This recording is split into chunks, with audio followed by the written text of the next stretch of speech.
Oh, howdy all, grab yourselves a beer. It is time for some Path of Exile discussion, and in this video I want to put together a guide for how I would go about acquiring 24 challenges in the Legion expansion. So acquiring 12 will get you the Monolith Crown, and acquiring 24 will get you the Monolith Aura Effect. As you can see, I don't have that yet, but I've done a lot of research into the various challenges that are required, and feel pretty confident that I can give you a list of 24 that are worth going for, plus a couple of alternates in case you're struggling with some of them. So without further ado, I'm just going to start by mentioning the 10 that I feel are the easiest by far. So these are Obtain Veil Skill Gems, Complete Legion Encounters 1, complete these quests, Act Bosses, Encounters 1, Legion Encounters 2, Unique Bosses, Quality Currency, Defeat Legion Monsters, Crafting Recipes, and Twinned Maps. If any of these feel like they're a little bit beyond you, then by all means check out the previous video that I made on getting to 12 challenges. But if you do these, that's actually 11 challenges there. Next up, I've listed everything that I think is a good candidate to go for if you're going for 24. Now, for some people, some of these are going to be harder, some of them are going to be easier, but I want to point out the ones that I think are the most reasonable to go for. There'll be a total of 26 challenges in this guide, including the 11 that I feel are the lowest hanging fruit, and so there's 15 more that you can get, and you can pick 2 of them that you skip. In any case, let's start with the Elder and the Elder Guardians.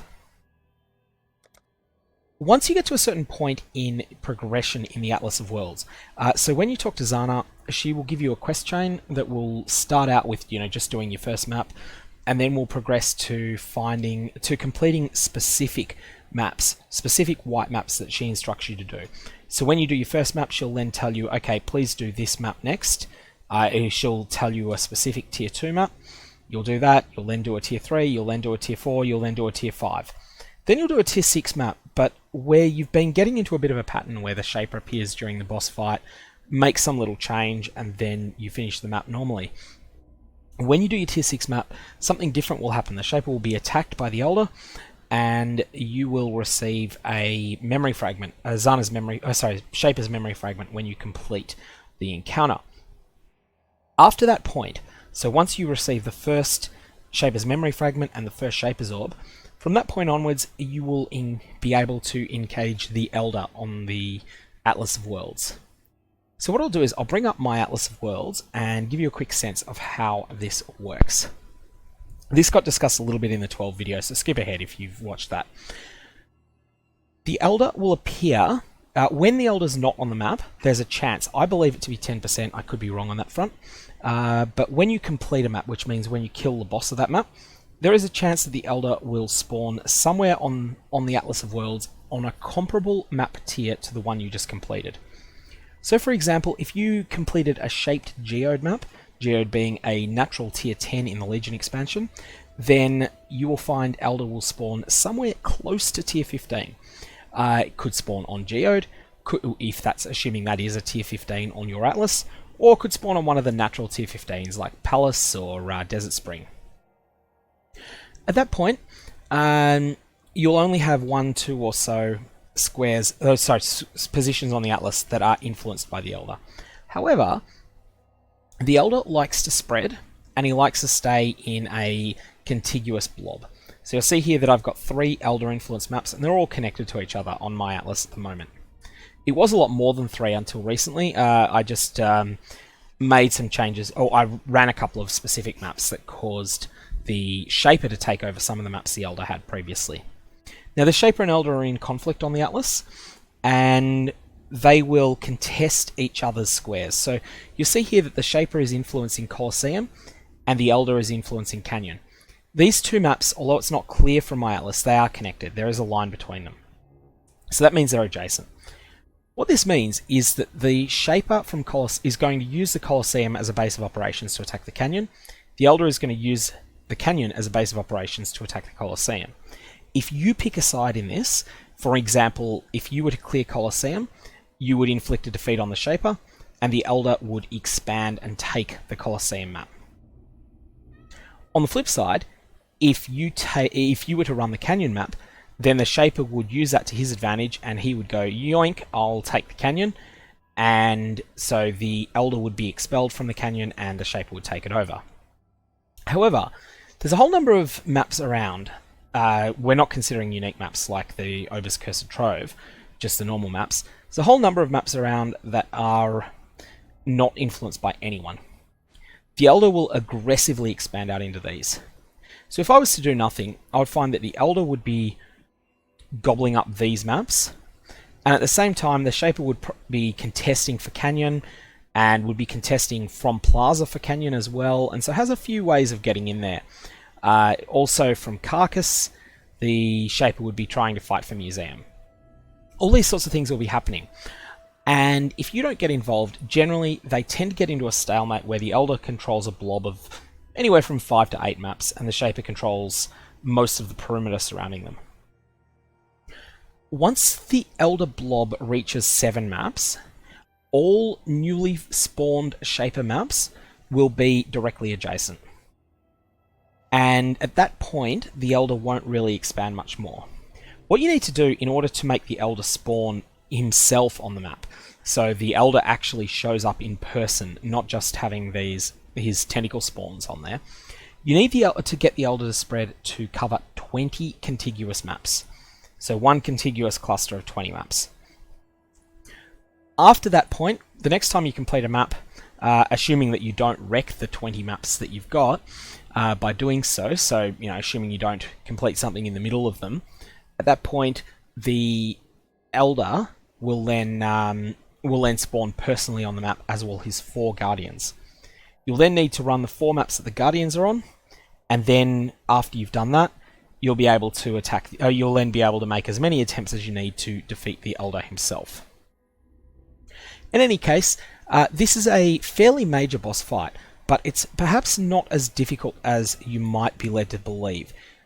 Uber Elder is widely considered the ultimate boss fight at the moment in Path of Exile's normal game, so we're not counting the Legion content here.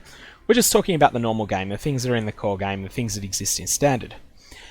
However, that is when you fight Elder and Shaper at once, and always happens on basically a tier 17 map in a small boss arena.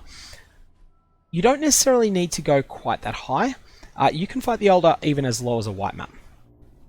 And if you do so, when you spawn the Elder, when you get that 20 maps in a contiguous blip together, if you want to get the Elder to spawn on lower tier maps, all you need to do is aggressively target the Shaper influenced maps that are on white maps, whilst also trimming down the Elder maps by completing the Elder maps that are on red and yellow maps. Do that for a while and you'll wind up with the Elder spawning on white maps. At that point, he does put up a fight. He's a fairly durable combatant, but he's something you'll be able to beat with a few tries. Lastly, if you need help on this fight, and you're not in trade leagues, and you're not in solo self-found, then by all means ask other players for help with it. There's plenty of players that, for a few Chaos Orbs, will assist you in killing your yellow or red, even red tier Elder, and will be quite happy to let you keep the loot. They'll just take a few Chaos for their time, and that should be a deal that's beneficial to both of you. The next challenge that I want to bring up is completing the Pantheon. Now, you'll notice on my spreadsheet that I've got this as a 50% 24, 50% 36. That means that this is one you can either do or not do. If you're going for 36, you definitely need to do this, but if you're going for 24, this is a maybe. You're going to need to do a lot of maps to do this, and some of them are pretty hard. You're going to need to do a Desert Spring. You're going to need to do a number of other high tier maps. Additionally, you're going to need to acquire 8 Divine Vessels for all the minor gods, and then a further 12 for the major gods. So you're going to need to trade for 20 Divine Vessels. Divine Vessels aren't expensive, but they're not common either. And I suggest if you're wanting to go for this, buy Divine Vessels early while they're still cheap. You're going to want to buy 20 of them, or minus, you'll probably find 3 or 4 through natural gameplay, and then you're going to want to go for this. Now, I will point out that if you are in solo self-found, this is definitely only something to consider if you are going for 36 challenges, and it's going to be messy even then. It may even end up being one that you have to, that would end up being your 37th or 38th challenge. Next up, we have complete these encounters too. These are a number of hard modes of bosses. So, defeat Hephaestus the Hammer in a chateau map while it is enraged. Don't be afraid to take a few tries at this. The boss of the chateau map is based upon Argus from the Eternal Labyrinth and from the lower tier labyrinths. At various points during the fight, he will go into a fury, and you'll see, if you mouse over him, he'll say Berserk Fury. During those periods, if you kill him, well, firstly, he does a lot more damage and he attacks a lot faster, but if you kill him during those periods, bonus, you get your credit. Trick for this is to use two skills, one of which is a normal damage skill and one of which is linked to the support gem Culling Strike. Beat down Hephaestus to 5 or 6% of his life using your normal attack. If you're very, very, very strong, then consider seeking out a tier 16 version of the Chateau map, which is available from the Price of Protection Divination card. So there's a fair number of them in circulation. And then do Hephaestus as a tier 16, where you won't kill him in one shot. If you're still killing him really, really, really quickly, too quickly for any control, then at that point, swap out. Remove a couple of support gems from your weapon. So use a secondary skill that has Culling Strike, and when you've got him down to 5 to 10% of his life, then just wait until he is enraged, and at that point, boom, hit him with your movement skill with Culling Strike. Next up, defeat Shock and Horror in a Mineral Pools map when it has at least 10 Lightning Warp totems active. This is one of those encounters where you're going to need strong single target damage that doesn't splash uncontrollably. It's actually quite difficult for a lot of builds, and this is something you might want to consider seeking help from another player on. A lot of these challenges that are hard mode related get done by players. There'll be players who make a lot of currency during the league by just grinding these challenges, and then in the channel Trade 820, so that is if you're in just your normal, if you're in the normal chat interface, just type /trade 8 / 820. This is a channel for trading where people buy and sell achievements. And in this channel, you'll find plenty of people that are willing to sell you this achievement for various prices. I think early in the league, 10 Chaos would be a pretty good price for it. Late in the league, expect to pay 30 or 50 because this is one of those that's fairly difficult. Next up is defeat all 3 members of the Undead Trio in a graveyard map within 3 seconds of each other. So this is a precision kill. This again requires you to be extremely, extremely careful with your application of damage. And if you're doing a lot of damage, you might want to consider doing this on a tier 16 graveyard map. There's plenty of those available for trade in this league because of the Eldritch Incubators, which we'll get to later. In any case, precision is more important than raw damage here. Unless you can do so much damage that you can just go into a white graveyard map, so one without any modifiers on the map, and just kill the bosses in one hit each. That's also a viable option. You can do either of these and they'll get you across the line. Last up, defeat the Beast of the Pits in a Barrows map while it is vulnerable. I believe vulnerability on this guy is when he charges a wall and hits a wall, he then stuns himself because this beast is so stupid that he stuns himself. As Einhar would say, stupid beast. Anyways, this is again something where Culling Strike comes in very handy, and you'll be able to get that. Alternately, just running a few Barrows maps, you'll probably get this by chance because it's not a super rare condition for this map boss to be in by accident. Where the Chateau and Mineral Pools and Undead Trio ones are possibly easier to do on tier 16s, the Barrows version is probably easiest to do on a white map. So, next up we have defeat these Legion Generals.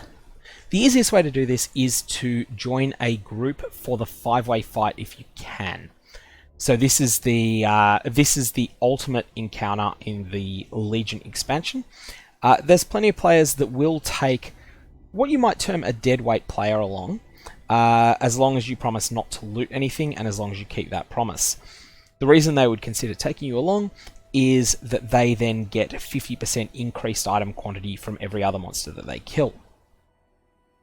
Now, if you go into even one of those 5-way encounters, you will definitely get all 5 of the Legion Generals.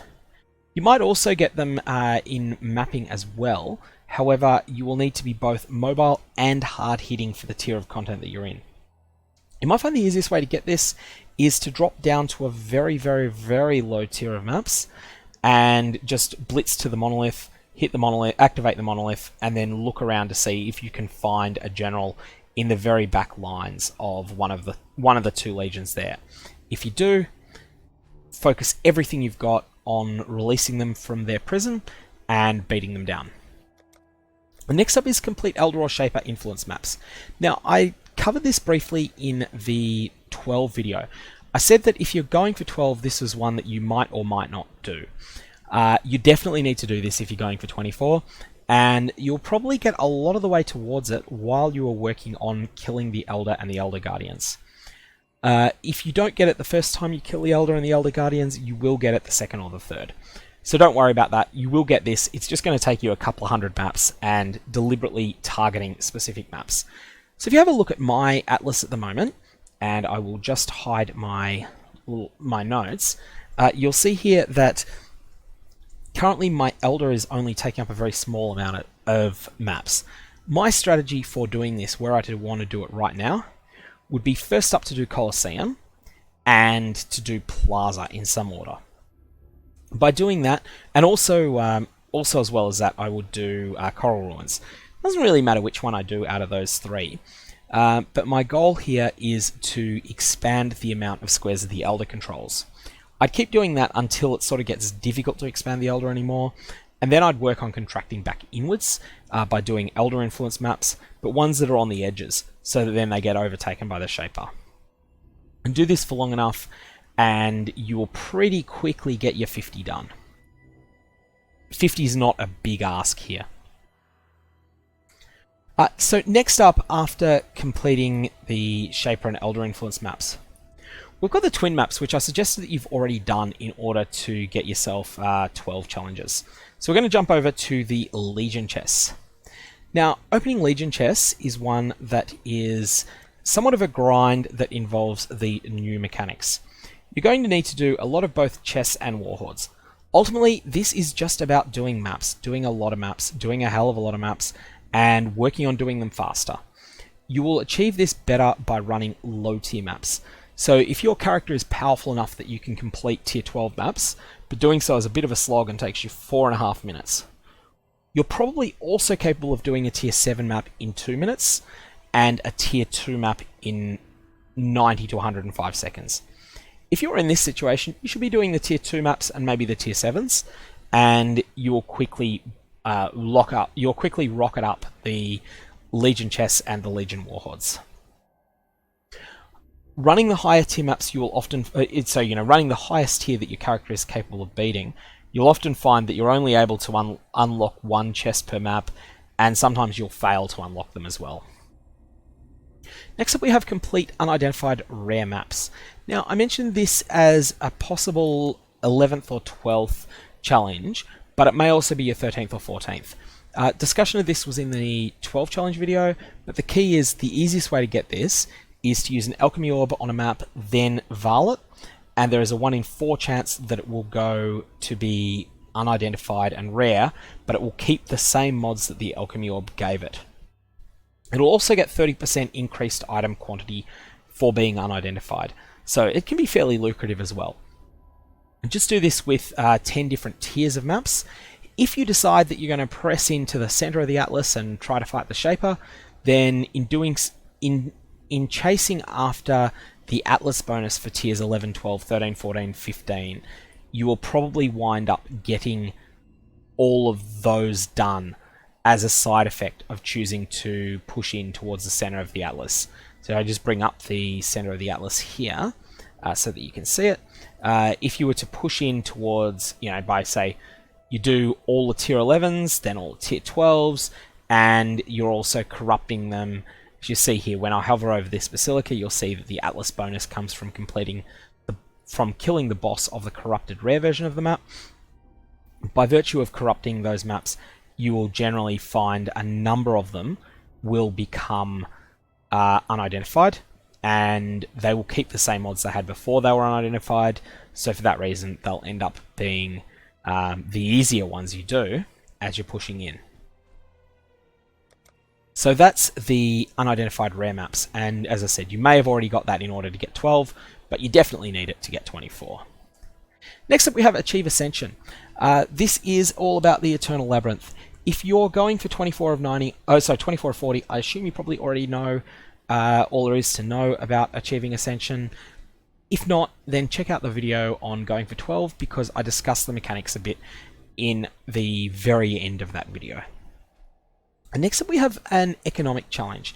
Use Legion Incubators.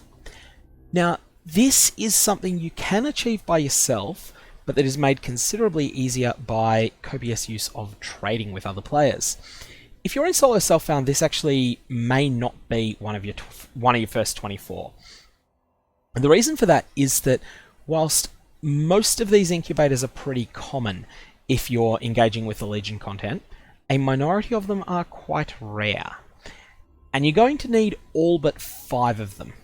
Now, the rarest ones in trade leagues are the Eldritch Incubators, the Time Lost Incubators, and the Geomancer's Incubators. Then there's a number of them that are somewhat rare, like the Parandus Incubator, that just aren't worth as much, or the Celestial Jeweler's Incubator. What you're going to want to do is run a large number of Legion monoliths, and when you get incubators, use them. Towards the end of the league, once you realize that you're missing, maybe you'll wind up here at 16 of 18 after doing a whole bunch of maps. At that point, pick the 2 cheapest ones and trade for them. These are all pretty affordable at the moment, so in terms of economic challenges, this is a pretty mild one.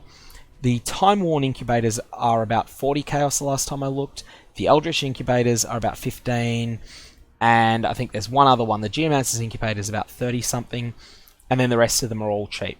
But you don't need any of the big 3, you can use the cheap ones.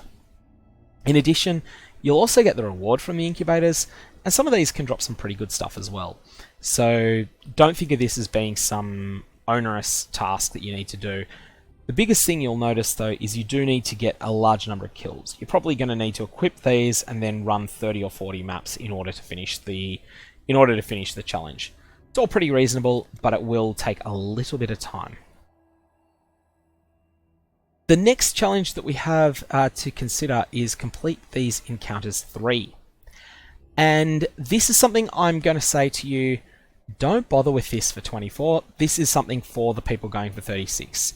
This, I believe, is the first one that is unambiguously for 36, and it is. Just having a look here, I've got in my columns, I have a 1 if they're only of interest for 36, and then a 0.5 if they're sort of, split between. So, for instance, here you've got this one as for Ascend, it's 50% of people will want to do it in their 12, 50% in their 24. This one's purely a 36, so you can skip this one entirely. This is all about grinding old league mechanics, and the difficult part is going to be completing trades with Kadiro Parandus. The other ones you will get through natural gameplay, probably before you hit level 95, but the completing trades with Kadiro Parandus requires quite a bit of targeting him. Next up we have complete Legion Encounters 3, and this is all about doing lots and lots and lots and lots of the new league content. Your best way to do this is going to be to go into the domain of Timeless Conflict a few times. Now, I haven't been in there, but I've watched plenty of videos from other content creators that have, and I've considered getting around to getting myself a set or 2 for it. The domain of Timeless Conflict will put you up against multiple generals, multiple sergeants, and multiple monsters with symbols. This will rocket up your Legion Encounters 3 count. Alternately, you can do this in maps as well. It's just the generals can be pretty rare in maps. You won't see them very often, and when you do, it's also very, very, very possible to screw them up. You'll see here that I've got no general kills so far. I also haven't been really trying to get them. In any case, that is Legion Encounters 3. Next up we have Allocate Legion Passives. I've mentioned here that this is 50% for 24, 50% for 36. This really all comes down to, are you solo self-found or are you in a trade league? If you're in a trade league, this is a ridiculously difficult challenge, and it may end up not even being in your 36. If you're in solo self-found. If you're in a trade league, it's very accessible. What you need here is to pick up one of each of the 5 new special jewels that are available, and then just socket them into your tree while you've got a nearby notable and keystone allocated. That's all you need to do, and you can trade the jewels away afterwards. So that makes it all really easy in a trade league. You just buy one, then put it back up for resale. It's just a bit of a nuisance to go through rather than some ordeal. You may need to use a regret orb to unspec and then respec the specific nodes. I need to check that out myself. I've listed this in my own mind as this is a free point I'll get at some point. If you're in solo self-found though, you're going to need to pick up a Maraketh jewel, and that thing is very rare. You will probably... there's a very real chance if you're in solo self-found you just simply will not find a Maraketh, one of the Maraketh Legion jewels. You may not find one at all. And in that case, I'm sorry to say this is just a challenge that is going to wreck you. Next up we have complete maps with sextants. None of these are particularly rare sextant modifiers. They're mostly the new ones. In fact, they are all the new ones, I believe. I had a look at the statistics that were provided by one of the data mining websites. So they claim to have peeked into the game files to work out exactly how sextants work. And basically, my assessment is that you're going to need to use a few dozen red sextants in order to get this. It might be 60, it might be 70, it might be 80. You're not going to need to use hundreds and hundreds and hundreds of them the way that a previous league required for getting the very, very, very, very, very rare mod Nemesis monsters drop additional currency items. That was a particularly awful mod. Particularly awful challenge in a previous league. This is not a repeat of that, and you don't need every single thing on this list. You can skip 2 of them. In any case, I'm going to say do this for 36. You might get it for 24, but it's not in my list of things that you should be chasing after. Next up, we are looking at the Embrace Corruption, which is something that can be done for 24 challenges. However, this is a little bit of an economic challenge, and it's got a fairly unpleasant random number based challenge component to it as well. So firstly, Corrupted Gem into a level 21 gem.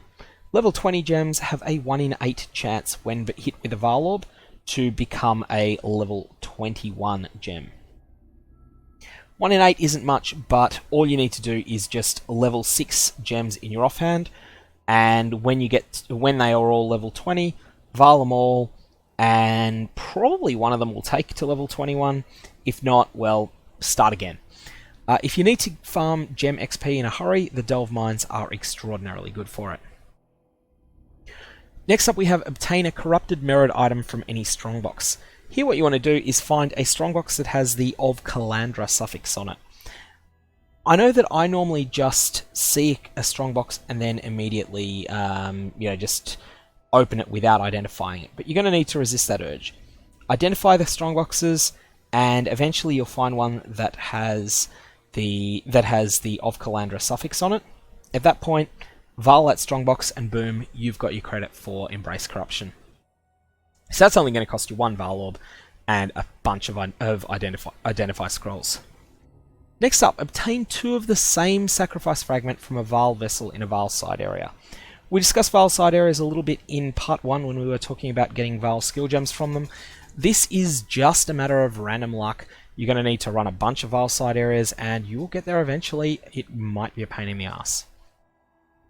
Finally, we have use the corruption altar in the Temple of Atsuatl to corrupt an item unpredictably. Fair warning, this can break your item. Just be aware of that. Be aware that that's a possibility. If in doubt, if you're in a trade league, purchase a skin of the Loyal from another player as something that is pretty effective to stick into the corruption altar, or alternately purchase a Divine Perfect Threshold Jewel. So for instance, there's the Wildfire Jewel that enhances the Molten Strike skill. Purchase one of them that has the best possible increased fire damage roll and use that. These are 2 items that are both pretty cheap and that if they hit well, if the Corruption Altar has a good effect on them, they will become extraordinary.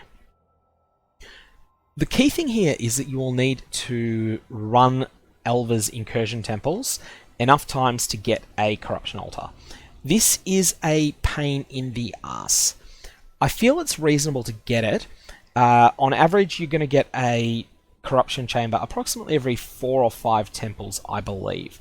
So that means you're going to need to run Elva, run her quests maybe 20 times her daily quest.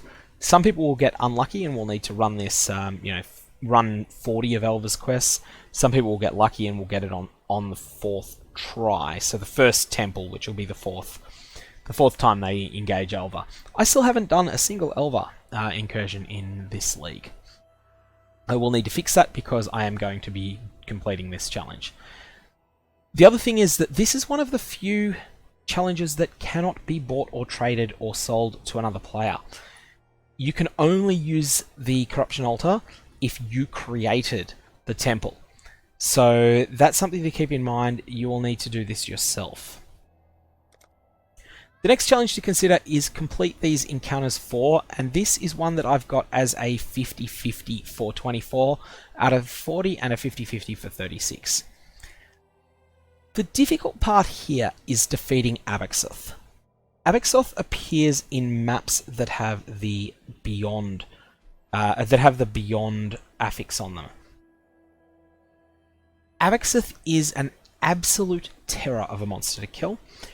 If you're familiar with the other Beyond bosses, so there is Tasertosh, the Hungering Flame, the fire-themed one. There is Eiffage, the Crackling Sky, the lightning-themed, and you have the much-feared Hast, the Unrelenting Frost, who loves to just chill out with you. Abaxoth basically has all of the abilities of those 3 in one turbocharged package. He attacks fast, he hits hard, he has some attack that seems vaguely like Flicker Strike that just seems to hit really fast and out of nowhere.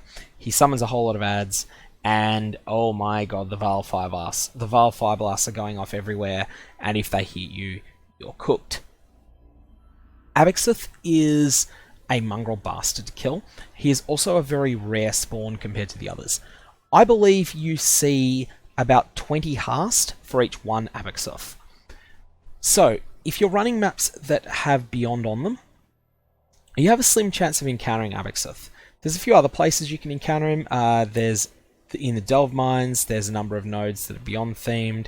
There's a whole lot of other places, but good luck fighting him if you do find him. And this is something that brings up discussion of Trade 820 again.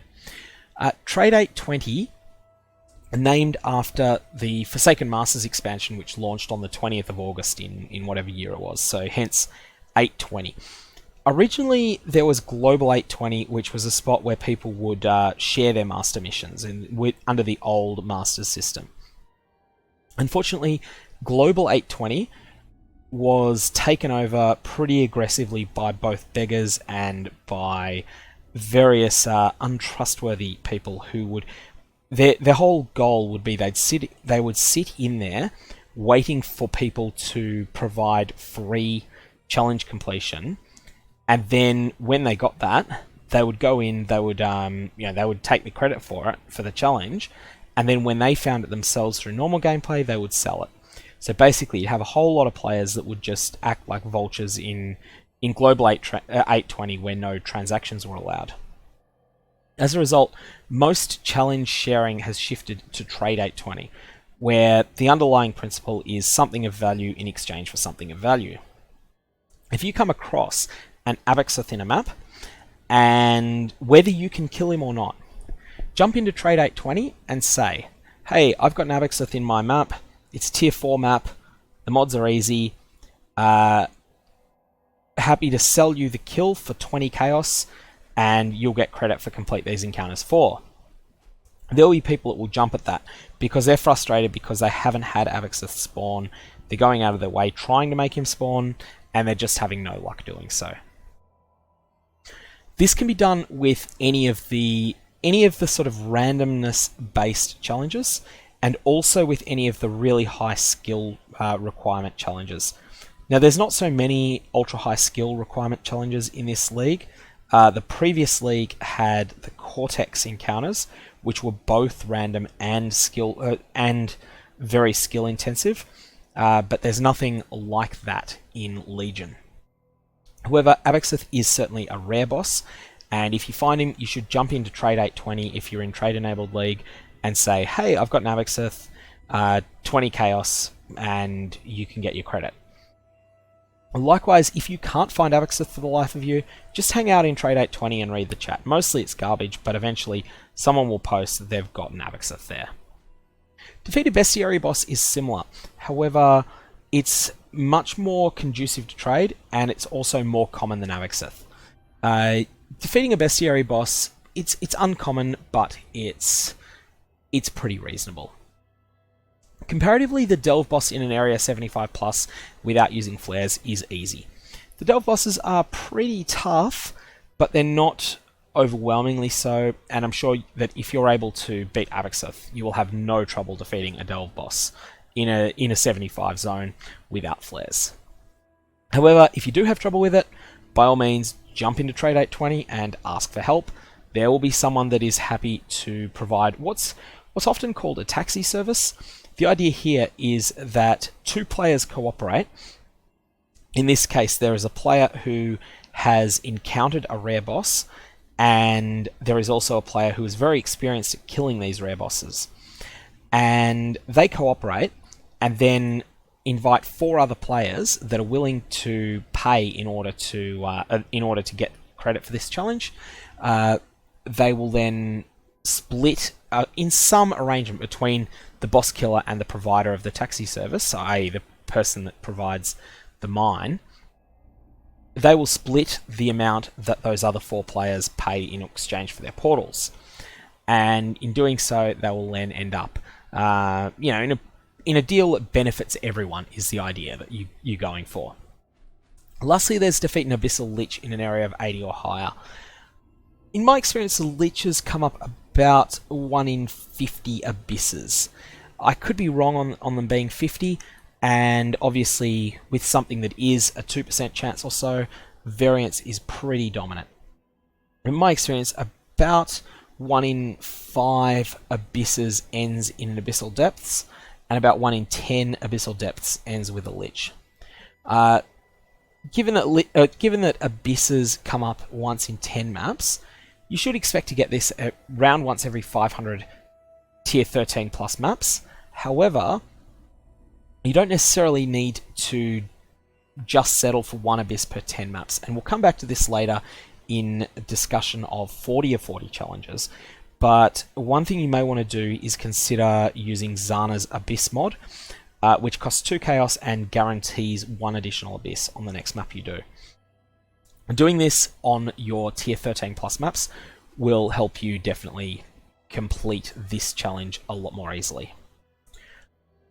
Okay, so that's a 50-50. That may be your 24th challenge, or it may be one that you sort of get a bit of the way towards, but then decide, nah, that would be my 27th instead, but I'm just not going to get there. Next up, we have Complete Legion Encounters 4. This is one that I'm going to suggest that you do if you're going for 24 challenges. And ultimately, your goal here is just to do lots and lots and lots and lots and lots and lots and lots and lots and lots of Legion monoliths. Eventually, you will get everything here. None of these are staggeringly rare. The maps ones, I believe, are the rarest, but they're not staggeringly so. And you'll get there, you'll be fine. Next up, we have reached level 90. This is a medium intensity grind. It's going to require doing a lot of maps without dying very much. And if you're really struggling with that, if you're finding you are dying too much, then what you can do is pay other players to join their Purified Breachstone runs, which will cause your experience to skyrocket. Okay, that is all the ones, that is 12 challenges, counting the ones that I say are 50% to be in 24, 50% to be in 36. If you count those as half a challenge each, then that's 12 challenges that from not including the 11 that you would already have for getting into, for getting your first 12 done. You may have some left, in which case there's 3 more that I want to suggest you consider. Firstly, there is complete maps with 8 mods. When you Val a red map, there is a 25% chance that it will re-roll as the same map, but with 8 mods.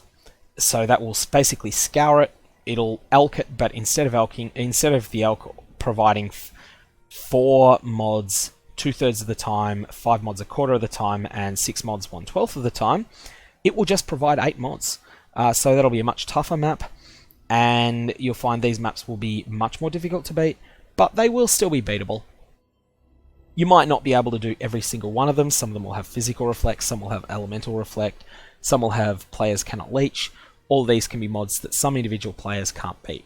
However, you'll find enough of these that you can do. This is a part economic challenge in that you'll need to procure a large number of Val orbs, probably 120, possibly more. And this may require trading with other players, and it will also involve some challenging combat encounters. However, it's a lot of fun. Running 8 mod red maps is some of the best fun you'll have while playing the game, and this challenge is a really good one.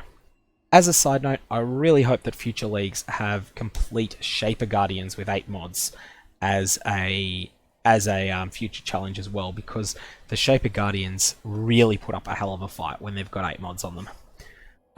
Also, tier 16 maps, they don't necessarily look red, but they do count as a red tier map for the purposes of this challenge. The next one to consider is complete unique maps. Here you need to do 15 of the 19 unique maps that appear on the Atlas of Worlds, so that is all of them except for 4. Now if you have a look at the list, some of these are more expensive than others. So firstly, going down the list, Doriani's Machinarium is rare. It is a Delve specific drop that only drops from one of the 3 Delve bosses. Kurgle, I think his name is. This map is not very difficult, but it is very rare because of this. It tends to be one of the most expensive maps on the Atlas, and as a result, it's one that you probably wish to skip. Next up, we have Hallowed Ground, which is rare. It is a rare map to get your hands on, but it is not staggeringly rare, and it is offered fairly often by Zana as a daily quest. We have Hall of the Grandmasters as well. Hall of the Grandmasters isn't a particularly rare map, but it is extremely difficult. It's basically PvP central. If you've never run this map and you're playing softcore, I highly recommend that you try it once. Expect to get your ass handed to you. The history of the Hall of the Grandmasters. One previous patch, there was a supporter pack, one of the highest tier supporter packs, so I think it was $500 US. And in addition to the various cosmetics that provided, and several thousand microtransaction store points, it also provided the ability to have one of your characters be added in to the Hall of the Grandmasters. So you've got a whole bunch of players that have gone and made characters that have either chosen to be complete and total trolls and put in a character with a silly gimmick to them that is nasty in PvP. Or they have gone and made the strongest character they can possibly come up with. And in particular, there's one called Danzig that is an absolute terror. It's a level 100 archer character that uses lightning arrow with a lot of lightning penetration, and that has a lot of critical multiplier. Danzig will rip you a new arsehole if you're not ready for him, and even if you're ready for him, he is absolutely and completely brutal and will just rip you to shreds. He's not the only nasty one in there. There is Dryness, who is extremely difficult to kill, and there's a number of other nasties. And generally speaking, the builds that can do the Hall of the Grandmasters are builds that can provide extraordinary short-term defenses and combine them with damage over time. Damage over time is important because a number of the Grandmasters are block specialists, and block specialists are very, very, very hard to inflict damage on. In any case, the Hall of the Grandmasters is one that you may wish to skip because it is so difficult. It is probably the hardest map to complete on the Atlas. Next up is, as I said, Hallowed Ground is quite rare. We also have Perandus Manor is extraordinarily rare and is generally very, very, very expensive. The Putrid Cloister is also very expensive, and the Vinctar Square can be quite expensive. I also need to check into the Coward's Trial. It was historically it's been a very cheap and common map, but it was overhauled in the most recent league, and it may be quite a bit more expensive now. In any case, those are the ones that you might consider skipping. Doing 15 of them is pretty achievable, but may be difficult if you are in solo self-found, because you'll need to source them all. Next up, the last one that I would consider. It's interesting that with the Complete Timeless Conflict challenges, Complete Timeless Conflict 1 is not easy at all. It requires you to beat one of the hardest boss fights in the game, which is the 5-faction Timeless Conflict encounter. However, Timeless Conflict 2 is a number of hard modes that you can do in the domain of Timeless Conflict, but these do not require you to be in the monster level 84 zone. So as a result, you can do all of these in the 2 or 3 way Timeless Conflict domains. That makes them considerably easier. You don't need to deal with monsters that are, tier 7 that are in a tier 17 zone. You can deal with much lower tier monsters. As a result, I feel this is quite reasonable to do as a bit of a grindy achievement. You will need to probably trade with other players in order to acquire enough of the emblems to get access in there. Now, that is going to take you some time, but I feel that this is all achievable. In any case, that is my guide for getting 24 challenges complete. And in fact, there's enough there to get sort of 28, 29 of them done, but you only need to do 24, and at that point you can stop. I will put out the 36 one later this week, and I may also go for the 40 as well. If you've got any questions, fire away below. Otherwise, hope you have a good one.